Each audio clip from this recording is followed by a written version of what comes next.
with Storm here this weekend, and he's off to a pretty tough start with Sneak and Show. Yeah, so this has been what Ross considered to be a gambit this year, and I don't think it's paying off. His mainstay decks have been Elves and Storm, which actually both were well positioned this weekend. He is on Sneak and Show, and you're absolutely right. It's been tough for him. For Logan, another player who's in the Players' Championship yet again, Logan had a great run through the back end of Season 4 to qualify. He's on Grixis Delver here this week, and he is also 0-2. But keep in mind, even if these players do lose this match, they're not out of the tournament. There's still plenty of Magic left to be played, and if you are still in the tournament, you can still win the tournament. Logan down to 16 from 2 copies of Gataxian Probe. Now he'll play a copy of Flooded Strand. He's got an idea of what Ross Merriam is working with. We will have an idea soon enough. It looks like Logan's going to sacrifice this fetch land, fall down to 15, and we'll see what he wants to do on his first turn. Yeah, for the player that loses this match, it means that they're going to have to hope that their modern deck can let them avoid elimination later today. He's going to search up a copy of Volcanic Island.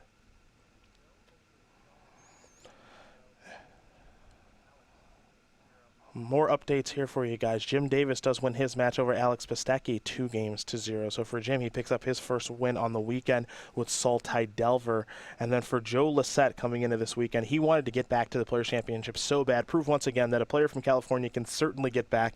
He won his match over Jonathan Morowski. That's Miracles versus Elves. That's a 3-0 start for Joe. And we were talking about this last round. You can metagame all you want, but when you look at our 3-0s, Joe Lissette with Miracles and Caleb Shear with Storm, sometimes the metagame really doesn't matter, and it's the experience that pays off. A ponder here for Logan. He's going to shuffle pretty quickly. Logan Mize and Ross Merriam, both heading into this event, I had tagged as I thought players who are really looking for a breakout performance this weekend. They both were in last year's Players' Championship, and I think that really ignited a fire among each of them. Having watched them this year, they really have put in the hours and the practice to, I think, make that breakthrough to the next level. Now, 0-2 has not been a great start for either of them, but they're not out yet, and I still would not be surprised to see the winner of this game turn things around and make a deep run. The draw there for Merriam appears to be a Spell Pierce. He'll just play a basic island and pass the turn back. He's got Force of Will in hand. I believe a copy of Show and Tell. Unclear if he's actually got something to put in play in Show and Tell, but we will find out soon enough as we head back Mize's way. Well, it'll be hard. Mize has a great wall of counter magic. Like a Gataxian Probe. This will let us see exactly what Ross is working with. You see the Show and Tell, the City of Traders, a Spell Pierce, a Ponder. Let's make it 2 Spell Pierces along with a Force of Will and an Island. Well, that's going to be tough. So what Sneak and Show actually does better than some of these other combo decks or things like Storm is that rather than setting up the combo turn through discard, like we saw Caleb do, it tries to set up the counter turn through offensive counter spells and then using its cards like Lotus Petal and City of Traders to establish a mana advantage on the combo turn. For Logan, it's a Delver of Secrets. And he'll just pass the turn back. Shields are down. Merriam will draw a card. Now, Logan putting the shields down, saying, you don't have anything to put on the battlefield yet with Show and Tell. Yeah, show me. Yeah, you'd have to draw it. Scalding Tarn is the play here for Ross. He did not have that card when Logan looked with Gataxian Probe, so Logan knows that's his fresh draw step. And now here's a Ponder. Yeah, I mean, you're right. Ross is a little preemptive in showing the fetch land there. He probably wanted to play it after pondering. Now, that said, he was almost certainly going to do that, so not much of a foul here. So the piece that Merriam is missing right now is just the big creature, perhaps even looking for a sneak attack. A lot of things will work with Show and Tell. As Ross will draw a card, picked up a copy of Brainstorm, Ponder done resolving, and now we head back Logan's way.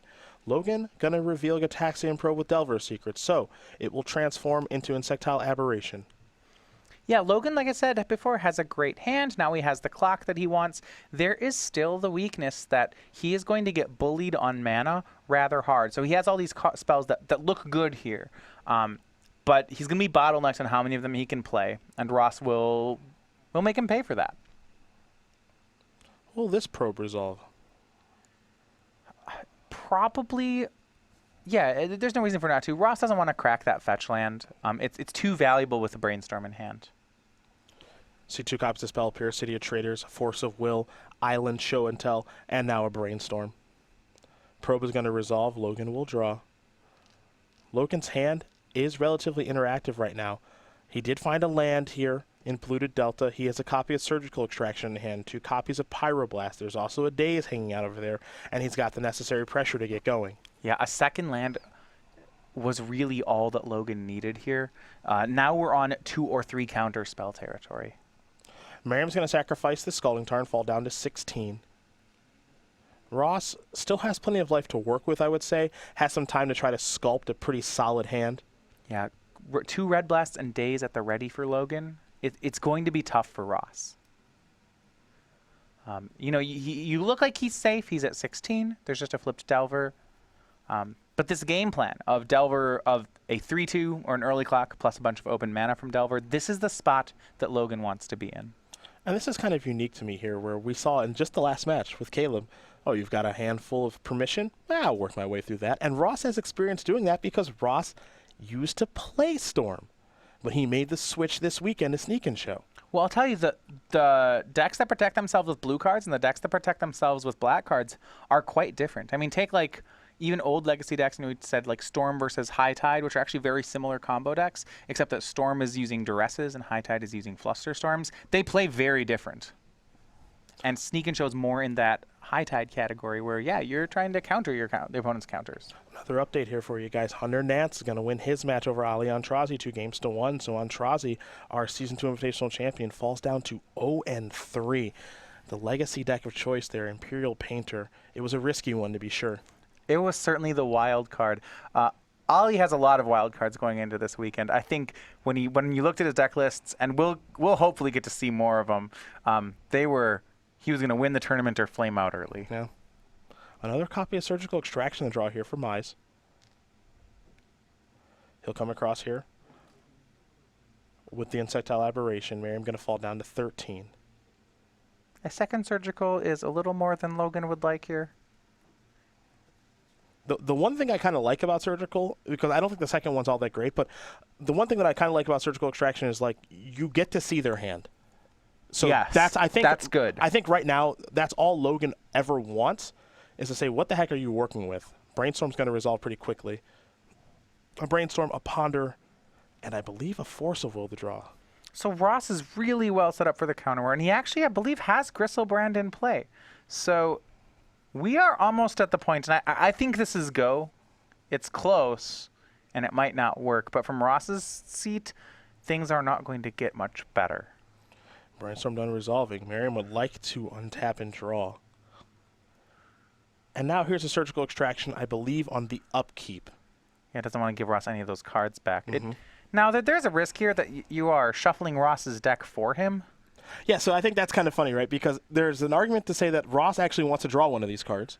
Right. Because it might contribute to another blue card for Force of Will. Or there's the argument of Ross put back 2 pieces of garbage, and he really wants to shuffle. But look at how well Ross has set up his hand here. So he has a City of Traders. That's lands 4 and 5. So he'll tap 3 of them to play Show and Tell, and he has the Gristlebrand. So he'll have 2 mana remaining, and he conveniently has a Spell Pierce, a Force of Will, and a blue card. So he has the combo plus 3 pieces of offensive counter magic. Yeah.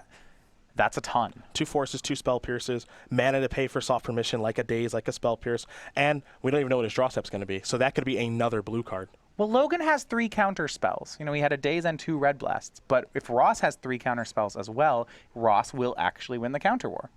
And if Gristlebrand gets on the battlefield, it's over. That's how this matchup typically works. It is rare that Grixis Delver has any way to get something like that off the battlefield. Yeah, the fight is over getting it on the table. Once it's on the table, Logan has to burn out Ross that turn. Merriam's draw Misty Rainforest. That one does not play much of a role in things right now. Yeah, he would have liked to have had a better draw, but I think he had all the pieces he needed to win the counter war already, and we're going to see him go for it. Show and Tell. For Mize, he'll play a copy of Pyroblast. It's bad news for Mize. He's looked at Ross's hand, and I think he knows he's losing the counter war. Here's a Spell Pierce. Now, keep in mind, this second copy of Surgical Extraction could really trip Merriam up, depending on how he sequences things. Because Logan could say, okay, Spell Pierce resolves on my Pyroblast, surgical it. You're right. That would break. We said you're absolutely right. It just depends on how Logan sequences things. Yep, so Pyroblast is going to resolve. Excuse me, Spell Pierce is going to resolve on Pyroblast, and now I think we might see the Surgical. There's a danger here, though. If he Surgicals the way the second Spell Pierce, the one issue is that now Ross can pay for days because he has 1 blue up. Very true. So We go back to the board, and Ross is still winning the counter war because the third counter days no longer does anything. Here's a surgical extraction from Logan. And it's going to target Spell Pierce. If Ross pierces the surgical, he would lose on this fight. Yeah, but he's not going to. Yeah, I would have been shocked if he did. I suppose that there's really no reason. Yeah.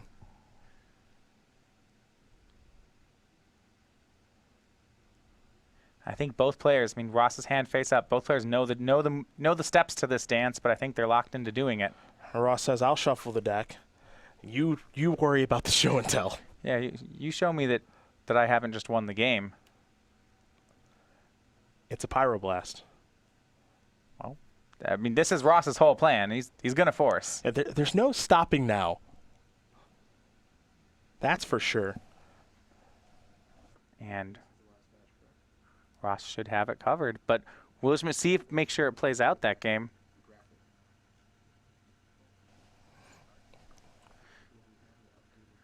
So a Pyroblast will be tried. Force of Will for the Pyroblast.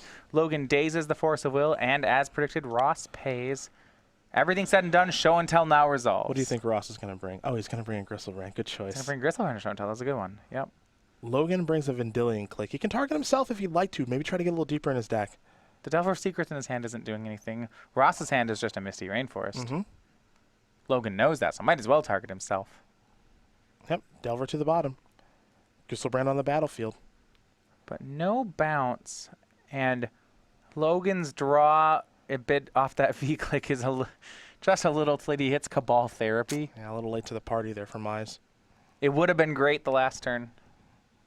I think his draw step for the turn was a copy of Force of Will. And now the cards are on the table here for both players. Logan has to look to see if he can somehow race. Yes, Ross will gain 7. Logan can deal... Oh, he has to chump block even. He's at 6. Yep. And with Merriam, his life total is pretty high. He's at 12. He'll untap with a Gristlebrand and take a draw step here. And now it's time to attack with a 7/7. And as you said, Logan has to chump block because he's at 6. Interesting to think that Ross hasn't dealt any damage yet this game, but Logan is at 6. A lot of surgicals, a lot of Gataxian probes. Some fetches. It's 3 probes, 2 surgicals, and 4 fetches. Yeah. And Ross Merriam is going to win this match here over Logan Mize. 2-1. Sneak and Show will take care of Grixis Delver, and Merriam is on the board here with the win for Logan Mize. He will 0-3 his group, and that means he's got to get ready for Modern play, where these players will now kind of move into their respective brackets. We'll have some players in the Battle for Buys group. We'll have other players in the Play to Stay group, and